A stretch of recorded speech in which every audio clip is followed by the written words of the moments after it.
Maestro na po'y gibasol. Naglagot ko sa video. Dili lang sa mga bata, kundi appeal pod sa comment section. So let's talk about the video while unbox this powdery matte.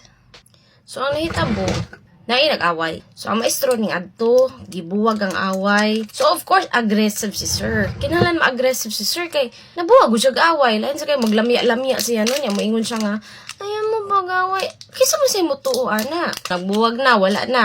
Taod-taod sa crowd na ay nag-arios. Ang katong nag-arios, gibadlong ni sir. So pagbadlong ni sir, namakyo ang bata. So, dili man pwede nga mo allow ra taog disrespect, diba? Lain masag kaayo. So, mo to si sir. Ang comment section, sa isulti, aggressive magud kay si sir. Mo siguro na nga ang bata kay kuan. Pagbadlong sa maestro, Wow. ang katong naa sa likod, maguwang, sa katong nag-arios og namakyo, maoy ning una og sumbag sa maestro. Pagkaman ato sa sir in town, makita nato sa video, aggressive ra gyud siya og expression, aggressive siya og talk. Pero, dili gid taw na usukol ang maestro, dili gina musukol. Gamay ra gay akong gibutang ha. This is powdery matte. Grabe.